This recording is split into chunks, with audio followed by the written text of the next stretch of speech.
Сайн байцгаана уу кино задлангийн 54 дахь дугаарыг хэлж байна. За энэ удаагийн дугаартаа Их Британи найруулагч Сэм Мендсийн бүтээсэн дэлхийн 1-р дайны тухай өгүүлэх 1917 киног онцолж оруулж байна.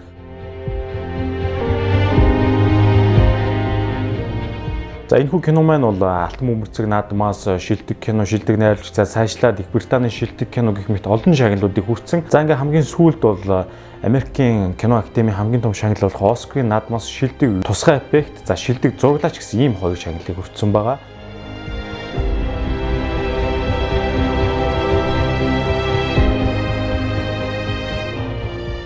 Ер нь бол Европ болон Хойд Америкийн кино чатруудаар энэ кино маань яг одоо гарч байгаа. Гэхдээ Азийн орнууд бол одоо энэ коронавирусын улмаас хараахан гараагүй, ер нь хойшлогдсон. Азийн үзэгчид бол тэр хүрчлэн яг энэ киног бол тухтай үзэж амжаагүй байгаа. За тэгээд энэ удаагийн дугаарт спойлер агуулж байгаа гэдгийг та бүхэндээ сануулъя.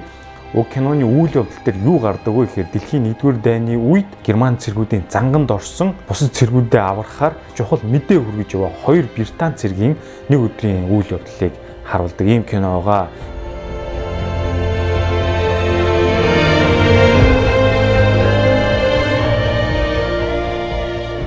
Тэгээд энэ киног юу онцлогтой болгож байгаа гэхээр тасралтгүй үргэлжилсэн нэг удаагийн шот буюу энэ зураг авалтаараа онцлог болж байгаа гэж энэ дөр бол чадварлаг багууд ажилласан. За тэгээд энгийнүүдээр харахад бол 4 удаагийн тийм одоо юу гэдэг нь те кат орсон, зүсэлт орсон, дундуур нь монтаж орсон юм уу да гэж харагдахаар үзэгдэл гардгаа кинон дээр. Гэхдээ яг мэрэгжлийн хүмүүс суугаад нарийн нүдээр харах юм бол 34-өөс 39 ийм зүсэлт кадр орсон байгаа энэ кинон дээр. За тэгээ энэ талаар киноны төгсгөл хэсэгт дэлгэрүүлж идүүлээ ярилцсанаа.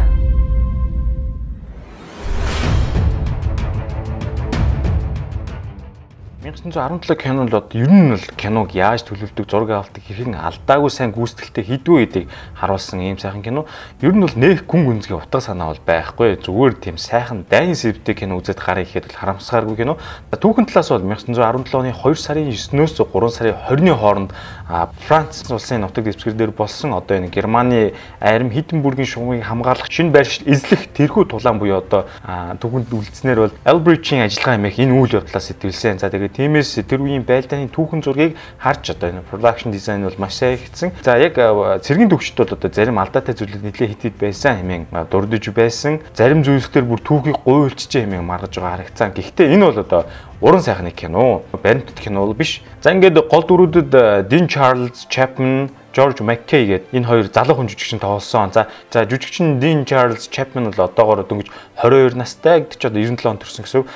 Бид бүхэн Game of Thrones киноны Сэрсэгийн хүү болох одоо Мартин Ланнистерийн дүрээр сайн мэднэ. Сүүлд нь одоо Баратион болж хаан болдог тий. За тэр үед бол маш жоохон байсан, хүүхэд харагдчихсан. За одоо бол одоо энэ нэлээд том ир болцсон гэдэг дайны сэдвтэй кинонд тоглосон байна. Мөн алдартай жүжигчдээс бол одоо кинон дээрээ дээд тушаалын офицерын дүрүүдэд Марк Стронг, Андрю Скотт, Ричард Мэдден буюу одоо Game of Thrones-ын Robb Stark-ийн дүрэн те. За тэгээд цаашлаад Colin Firth, мөн Doctor Strange-ийн дүр тоглодог Benedict Cumberbatch зэрэг эдгээр жүжигчд бол киноны туслах дүр буюу киног чим хитэн үзэгдэлээр гарч өнгөрдөг. За ингээд найруулагч Сэм Мендс бол кино зохиолыг өөрийн өвөө Альфред Мендсээс дэлхийн 1-р дайнд болсон бодит үйл явдлаас сэдвлэн бичсэн. Ерхий санаагаа гаргаад Кристи Уилсон Кернс мэг одоо маш залуухан зохиолчтой хамтран бичсэн таагүй төрснөөс киноны зохиолыг бичсэн залуухан Шотланд бүсгүйг харж байна. Ингээд өдгөө 54 настай Британи гаралтай найруулагч Сэм Мендсийг бид бүхэн American Beauty гэмэх 1999 онд хийгдсэн киногаар сайн мэднэ. За тэгээд цаашлаа Джеймс Бондын бүхэл бүтэн 2 чангийг найруулсан. Үүн дээр бол Рожер Динкс зураглаачтай хамтарч ажилласан. За тэгээд энэхүү зураглаачтай тэрээр бол тун сайхан нөхөрлөдөг билээ. За тэгээд Рожер Динкс зураглаач маань өдгөө ингээд 70 насыг зооглож байгаа. Холливуудд бол нэлээд эрэлттэй ийм зураглаач зарим тохиолдолд баг олддог гэж байгаа. Сэм Мендс ингээд өөрхөө кинонд татан оролцуулсан эртний сайхан зузаан нөхөрлөлийнхөө хүчээр Рожер Динкс зураглаач бол маш олон кинонд ажилласан. Та хүн төрснөөс түүний ажилласан зарим кинонуудыг харж байна. За бүр Оскарын 2 шагналтай 2017 онд Blade Runner 2049 киногоор нэг Оскарыг авчихсан. За нөгөөх нь бол одоо саяхан болсон энэ жилийн Оскарын наадмаас одоо бидний ярьж байгаа энэ хүү 1917 киногоор тус энэхүү Оскар авсан. Ийм мундаг домог болсон зураглаач байна. Тэгээд киноны эвлүүлэгч гэж хүн бас мундаг хүн ажилласан. За түүнийг Ли Смит гэдэг өмнө нь бол бас шилдэг эвлүүлгээр ингээд Оскарын шагнал авч ирсэн. Бүр ялангуяа Рожер Динкинс одоо Оскар авсан жил буюу 2017 онд найруулагч Кристофер Ноланы хийсэн Dunkirk киноны эвлүүлгээрээ яг тухайн жил Оскар авчээ. Тэгээ энэ хоёр маань нэг тайзнаас ийхүү нэр хүндтэй шагнал авч байгаад ийхүү 3 жил дараа дахин нэг хамт олон болж энэхүү 1917 кинонд ажиллажээ. За тэгээд зураг авалтын байршил болон явагдсан газрууд бол бүгд өөр өөр газар байсан. За жишээ нь бол баруун өмнөд Английн Wiltshire хэмээх газар зураг авалтыг хийгээд бас түүнээсээ шилжээд бас баруун өмнөд Англи адилхан орчлог батлан хамгаалах яамныхын мэдлэлд нь харьяалагдаг Hankley Common хэмээх газар зураг авалтыг хийсэн байна. За тэгээд цаашлаад зүүн өмнөд Английн Surrey, за тэгээд хойш нь Шотландд байх хэдэн хотууд тухайн бүсэд орших Shepperton хэмээх студид хийдэд зураг авалтуудыг хийж явуулсан. Ийм олон газар тус тусдан зураг авалтыг хийжиж яаж хэрхэн нэг дор үйл явдал тасралтгүй өрнөж байгаагаар цол кино болгосон бэ? Үүнийг дэлгэрүүлж сонирхцгоё. За ингээд бүгдээ юуны түрүүн энэ тасралтгүй үргэлжлэх хин зураг авалтын арга барил буюу continuous shot гэдэг энэхүү зүйлийн талаар медиа хамгийн анх бол 1948 онд энэ хөө тасралтгүй үргэлжлэх shot-ыг ашигласан байгаа. Үүнээс гадна бол өөр дайны сэдвтэй кинонд энэхүү үзэгдлийг ашигласан хэд хэдэн киногоо та хүндэрлэгснээс харж байна. За нэг жишээ олгоод хэдүүлээ нэг хэсэгэн үзэгдлээс явъя л да. Одоо чинь ингээд онгоц унаад энэ цэргийн ар нуруунд ингэж өнгөрч байгаа хэсгийг та бүхэн анзаарж байгаа. Энэ бол одоо кат байгаа юм аа. Ерөнхийдөө иймэрхүү камер юмны араар өнгөрөх үзэгдлийг бол маш сайн мэддэггүйгээр зүсэлтэнд оруулж ашигладаг. За яг саяын цэргийн нурууны араар өнгөрүүлэхтэй яг адилхан модон баг өнгөрж байгаа. Энэ бол бас яг зүсэлтийг хитэн кат их хамгийн том боломж төлбөрөд байгаамаа. За энийг бол тааж ярьж байгаа бол огтхонч биш. Мэргэжлийн улсууд өмнөх дүрс болон дараагийн дүрстэй харьцуулж үзээд гаргасан байгаа. Тасралтгүй үргэлжлэх зураг авалтыг ашигласан кинонуудын нэг бол Goodfellas юм аа. Та хүн дүрснээс харж байна. Ойрдоо ийм тасралтгүй үргэлжилсэн shotтой кино, continuous shotтой кино гараагүй учраас ингээд хэвлэлүүд болон киноны тухай мэдээлдэг бүх сонин хэвлэлүүд бол ингээд маш их шуугж байсан. Найруулагчаас өөрөө хэлсэн те 1917 энэ киног өгүүлэх хамгийн зохиомжтой арга бол одоо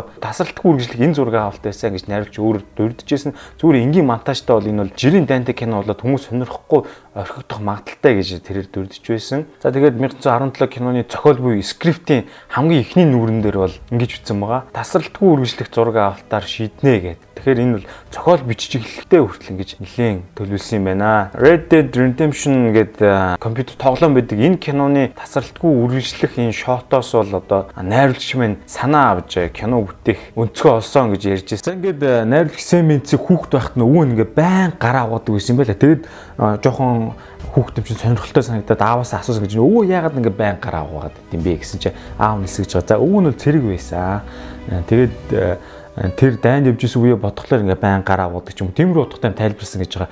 За тэгээд яг дараа нь ингээ Семент ингээ том болоод үзэх нь байн гараа аваадаг бас нэг төрлийн тийм сэтгцийн дайнаас үлдсэн жижиг өвчин марк юм байсан юм байна л да. Энэ үзэгдэл бол кинон дээр гардаг. Яаж гардаг вэ гэхээр та бүхэн сайн хэрвээ анзаарсан бод нөгөө хоёр цэрэг маань нуучнаас гарч ирээд явдсан шүү. Тэгээд торн нунуур явж байхдаа нэг цэрэг ингээ гараад зүчдэг яг голоор нь алган дээр тусаа гоожуулаа явж байгаад нэг бөмбөгдөлтөнд өрцөн нүх ч юм уу нуув ч юм уу тийм дотор ороо сууж байхад нь нөгөө цэрэг нь санамсргүй араараа ухарж ирж байхдаа ингээ түлхэгчдэг түлхэгт нь халтраад доошо газарт дарлаа гэсэн чинь тэр нь үхсэн цэргийн цогц руу ингээ бүр гүнзгий шургуулад орчдөг. Тэгээд тэндээс гараа аваад ингээд маш юм сэжиглэнгүй уцаарлсан байдалтай характер араншин гардаг. За юуник гэсэндээ бол шууд ил шархнаас тэр чинь одоо удцсан өмгөрцөн цогцонд гараа ихэр чинь шууд халдвар төвчөнд харах тийм байдал үүснэ гэсэн үг шүү дээ.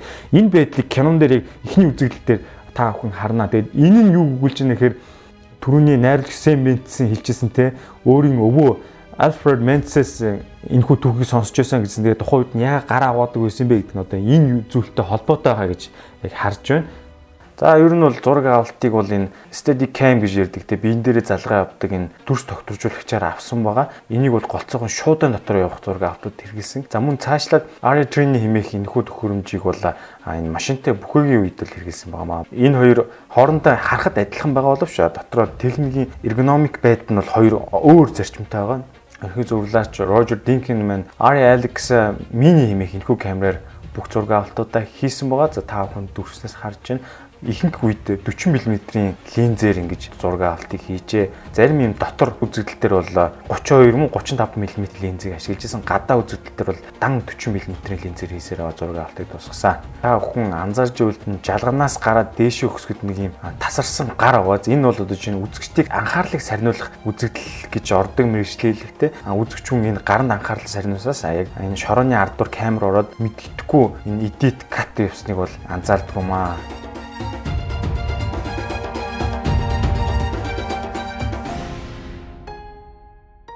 Зураг авалтын ард болж байгаа дүрсийг харах юм бол ингээд машин зам байгааг та бүхэн анзаарж байгаа цагаанаар энэ олон дахин явсаар хагаад нэм зам гарцсан. Яг үндсэн кинон дээр бол энэ замыг маш сайн арилгасан. Цэв цэмцгэр дан өвс байгаагаар харуулж байна. Энэ бол маш сайн цэвэрлсэн гэсэн үг. 1948 онд хийгдсэн анхны энэ тасралтгүй үргэлжлэх зураг авалтыг яаж хийж ирсэн бэ гэвэл тухайн үедээ бол камер нь 10 минут бичих боломжтой байсан гэж байгаа. Тэгээд энэ 10 минутаа тааруулж зураг авалт хэрэгтэй байсан учраас яалтчгүй дундуур нь юм hidden cut хийсэн байгаамаа. За жишээ харж та хүн камер хүний нуруу руу ойртоод хар болж байна. Үүнээс цаашаа өксүүлээд дараагийн дүрс явж байна. Зүгээр энгийн үзэгчд бол тасралтгүй мэт үргэлжлэж байгаа харагдав. Энд бол ингээд камерын хальсыг солих болон мэддэхгүй зүсэлт их боломжийг олгож байгаамаа. За ингээд hidden cut гэдэг ойлголтын талаар бид хүн зарим зүйлсийг мэдэх хэрэгтэй байх. Нэгт нь бол өмнөх дүрс суслан дараагийн дүрс хоёрыг хооронд нь өнгөөрөө нийцүүлж ялгахдахгүй мэттэй бол маш сайн янзалдаг. За хоёрт нь бол ямар нэгэн бит хэрэгтэй болдог. Энэ битийнхээ араар орж тэр cut байдаг. За гуравт нь бол motion blur ордог. Энэ яаж яах гэхээр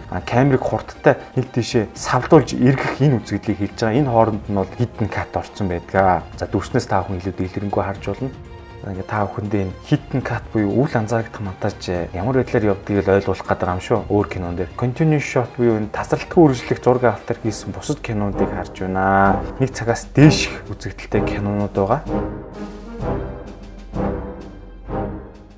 Та бүхэн зураглаач Roger Deakins-ийг харж байна. Тэрээр бол Arri Alexa камерт бол маш их дуртай, байнга нэнгээрээ зураг авалт хийдэг. Цугнаас та бүхэн 1917 кинонд ашигласан Arri Alexa Mini LF камерыг харж байна. Яагаад үүнийг ашигласан бэ гэхээр нэгдүгээр овор хэмжээ багтай. Дээр нь хүний гар дээр юм уу тусгай зориултын каран дээр өргөж явахад жингээ тохиомжтой учраас сонгосон байгаа. Ингээд дүрснээс та бүхэн behind the scene болон яг жинхэнэ киноны үзэгдлийг харьцуулсан байдлаар харж байна. Тэгэхээр энэ цаагуур байгаа зам шуудууд дэлбэрэл зэрэг бол маш сайн янзалж мэддэхгүй болтол нь хийснийг эндээс харж байна. Яг бодит үйлдвэрүүд бөмбөг бол дээрээс унаад газрыг дэлбэлж байгаа. Кинон дээр бол мэдээж хэрэг газар цөөрлүүлсэн зориултын пиротехникийн бодисууд дэлбэрж байгаа. Ингээ анзаарвал яг энэ тусгай зориултын том кранаас камерыг туслах ажилчид ингээд гар дээр авч өргөж байгаа хэсгийг харж байна. Эдгээр бол бүгд адилхан яг тухайн зураг авалтанд оролцож байгаа цэргүүдтэйгээ адилхан ийм дөрвөн товцыг өмссөн байна. Энэ нь бол одоо ямар нэгэн байдлаар тухайн туслах зураглаачдын гар хөл киноны кадрт өртсөн байх вэ гэдгээс болгоомжтой ийм товцыг өмсгсөн байна. Гол дүрийн жүжигч маань гүйж явах явцдаа ингэж нуувчнаас гарч байгаа цэрэгтэй мөргөлтөн ундаг. Энэ бол бүр албаар ингэж төлөвлөсөн гэж ярьж байлаа. Тэгээд бүр хамгийн ойлгомжтой монтаж орсон хэсэг бол энэ гүүрэн дээрээс хүсэж байгаа хэсэг байгаа. Энийг бол та бүхэн харж байна. Зүгээр зөөлөвчн дээр сүсч унж байгаа. Үлдсэн компьютер графикаар яг тухайн үнийг бодитоор хийгээд ус руу унж байгаагаар дүрслэн гаргасан. Яг тухайн цаг үед болж байсан дайны үеийн гэрэл зургуудыг харж байна. Үүнийг харж бол production дизайнерууд бол яг адилхан байдлаар нуувч, оков, цэргийн дөрвөн товцны байдал зэргийг бол инхүү хийсэн байгаа.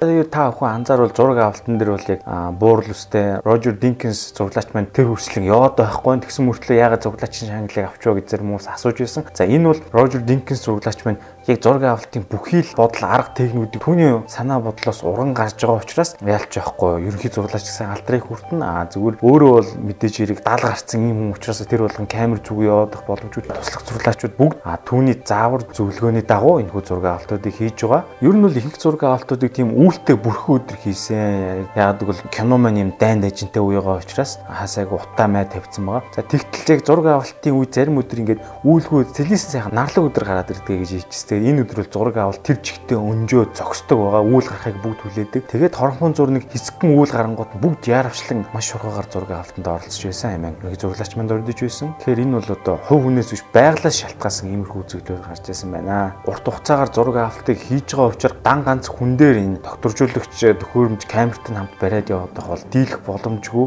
Ер нь бол сольтон тийм учраас ингэж ойр ойрхон зураглагчдын баг бол ингэж хүмүүсээ сольж нэг болон хоёроор ингэж өртөөлөн явж байсан байна. Та бүхэн зураг авалтын талбайг харж сарны гадар болтол бөмбөгдсөн мэтэр яг дайны тухайн байдлыг үнэмшилтэйгээр оруулсан байна. За үүнийг бол томоохон хүнд өргөгч механизмаар газрыг ухаад зориудаар энэ ус шалбаагнуудыг цацаж байрлуулсан байгаа.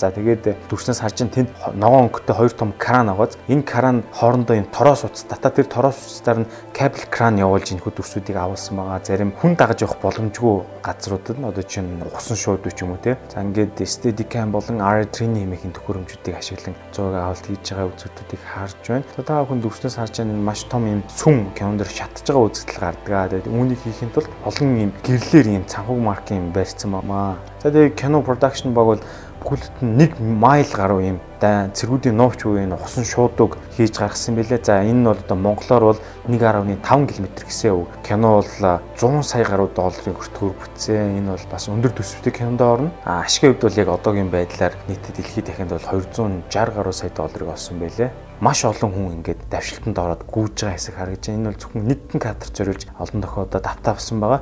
Киног бол барагтаад бол нэг удаа аваад дуусна гэж байх. Хид хідэн удаа давтаж авдаг. Эхлээд бэлтгэл ажил гэж зураг авалтын явах хэмжээсээ тодорхойлж авдаг. Дараа нэг зэн зураг авалтанд ордог. Чулуу, шороо, тоосыг хамж хийсэн энэ зориултын савнаас энэ дэлбэрэлтүүд энэ пиротехнүүдийг ажиллуулж байна. Мэдээж энэ жүжигчд болон бусад кино зураг авалтын багийн хүмүүсийг гэмтээхгүйгээр тооцоол шороо чулууг овоолон хийсэн байгаа. Зөөлөн материалаа заримдаа орлуулдаг. За мөн түрүү ярьсан ногоон кранаар кабель краныг үүсгээд энэ гүүрэн дээрх зураг авалтыг хийсэн байна. Зураг авалтын цаатлыг ажиглал ногоон тал биш байгаа. Кинонд бол ногоон тал гардаг. Тэгэхээр behind the scene буюу энэ зураг авалтын ард усан дүрсүүдийг үзээд үндсэн киногоо харьцуулж үзснээр энэхүү хидden cut буюу мэдгэдэггүй монтаж хаана орсныг бол олоход бол маш амархан байгаамаа. Ингээд зураг авалтаас харахад бол ингээд өглөө эрт үүрээр ингээд зарим зураг авалтуудыг хийсэн байгаа. Киноны өнгө өгөлтөн дээр бол хөрвүүлээд баг шүн юм шиг болгон өнгийг бол өөрчлөн хувиргасан.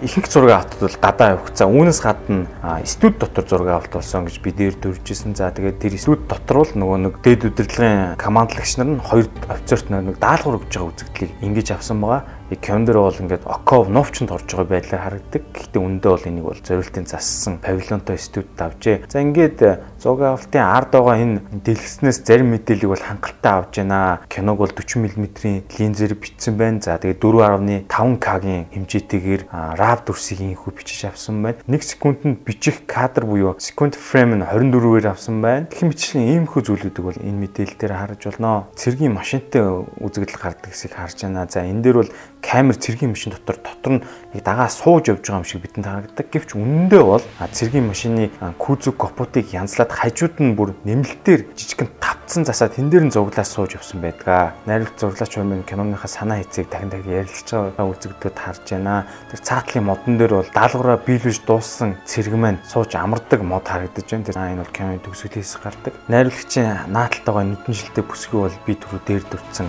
хамтран зохиолыг бичсэн шотланд бүсгүй байгаа. Кинон дээр нэг паналтай зүйл харагдсан. Тэр нь болохоор мэрэгэн бууч хидч будаад нөгөө нэг манай талын залуу ондгүй гэдэг нь жоохон инэмшилгүй санагдсан.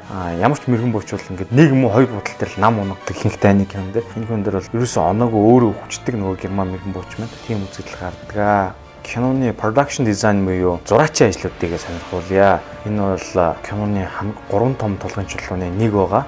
Зураг авалтын тухайн талбайг бол яг адилханаар ийм модель макетыг ингэж өрчсөн байдлаар хийсэн байгаа. Үүний дагуу тэр газрыг ухаж сэндэлчиж, жалга нуувчийг хийж, за тэр барилга байгууламжийг шинээр бүтээсэн. Төрснөөс та бүхэн жалга ухахын өмнө тэр бэлтгэсэн тэмдэгтүүдийг харж байна. Үүний дагуу скаутер маань ухаж шууд гаргасан байгаамаа. Айлын сүрсэн байшин энтриг бол яг л энэ хийсэн завгийн дагуу дээвэр мэвэр нүртэл яг адилханаар бодит байдал дээр хийгдсэн байгаа. За тэгээд 1917 кинонд бол Денис Гессер нэмэх туршлагатай production designer ажилласан. Ухаж хийсэн шуудуу за шууданд чигжиж хийсэн элс зэргүүдийг усаар норгож ийм тагтаршуур шавар хэлсүүлж нэлээд удаан идэлгдсэн байдлаар харагдуулахыг бол зорьсон байгаамаа. За тэгээд эвдэрхий балгас барилгуудыг бол яг л хийж тэр бүхний та хүн production багийн арын ажлуудаас харж байна. Production designer-ийн анхны төлөвлөгөөд концепц артуудыг харж байна. Яг аль хаалгаар ороод хаашаа алхаж явах зэрэг бүр нэг бүрслэн хэмжээ дамжаатай маш нарийн гаргаж хийсэн харагдаж байна. Монголын цэрэг маань герман мэрэгэн бучиг буудчаад өөрөө шатны уруу өнгөрөөд ухаан алдаад сэрдэг. За тэгээ сэрээд явж байгаа дүрсийг та бүхэн харж байгаа ингэж барилгын цонхноос доошоо шууд камер гараад хүн дээр очиж байгаа маа. Тасралтгүй зураг авч явж байгаа. Үүнийг яаж хийсэн бэ гэхээр та бүхэн анзаарч байна. Энэ тухайн хийсэн энэ эвдэрхий барилгынхаа хан шууд ихэвдэж онгоогоод доошоо ингэ зуглаач буух шатыг хүртэл бэлдсэн байгаа. Ингэж нарийн төлөвлөлөд камерын тасралтгүй үргэлжлсэн дүрсийг гаргасан байна. Тохионы буудлага буюу энэ дайны үед ашигладаг юм томоохон цацруулдаг гэрэл байгаа. Энийг бол одоо ингээд эхлээд production designer-ууд маань хэрхэн энэ гэрлийг харуулах вэ гэдгийг ингэж макетээр бэлдэж хийсэн байгаамаа. Ингээд тэрийг яг бодит байдал дээр ингээд кран татчихад тороосоор холбосон гэрлийг ингэж татаж шангаагаад өндөрт энэ тохионы буудлагыг буудаад гэрлэн цацарч харагдаж байгаа юм шиг энэхүү дүрслийг гаргасан байна.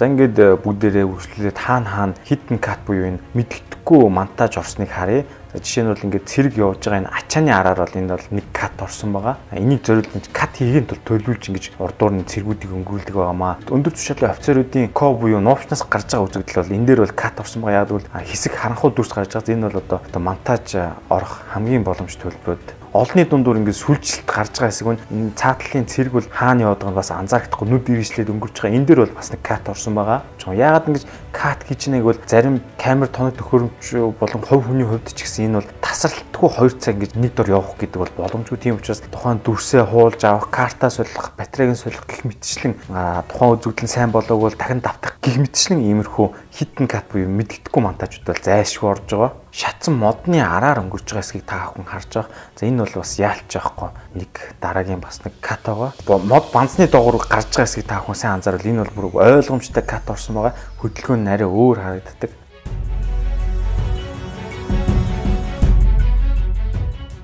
За энэ эвдэрсэн их бууны араар орж байгаа хэсэг үзэгдэл гарч байна. За энэ бол бас нэгэн төсөлд орсон.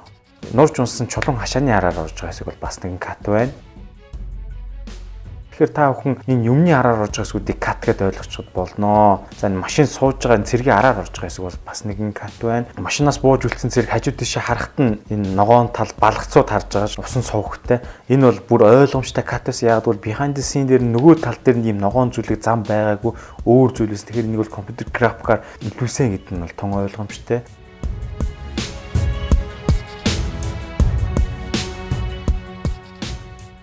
Зураг авалтын ард бол мотоциклээр араас нь хөөжүүлсэн. Тэгээд дараа нь мотоциклээс камерман шилжээд энэ дээгүүр явдаг дүүжин кран руу залгагдсан байгаа. Энэ үзэгдэл бол кат орсон ойлгомжтой. За энэ хөл алдан сэлж явж байгаа хэсгийн чулууны араар камер орж байна. Энэ бол бас нэгэн кат. Яг сэлж байгаа цэрэг мань кискор тарагдахгүй өнгөрч бас энэ бол кат орсон байлээ. Хээрийн имлэгийн модон багны араар орж байгаа хэсэг бас кат. Гэх мэтлэн ийм олон катууд орсон байна. За тэгээд энэ олон катуудыг яаж мэдээд байгаа юм бэ гэсэн асуулт гарч ирнэ ойлгомжтой. Энийг үл дахин хариулъя. Киноны ерөнхий эвлүүлэгч маань бол өөрөө 39 кат орсон гэж хэлжсэн. Зүгээр кино сонирхчд бол ингэж бичлэгэн дээр тоолоод бол 34-өөс 36 кат байна гэж хэлжсэн. Тэгээд үүнийг юунтай харьцуулж байгаа гэхээр өмнөх дүрс болон дараагийн дүрс шилжилттэй харьцуулаад энэхүү олон катуудыг мэдсэн байх нэ.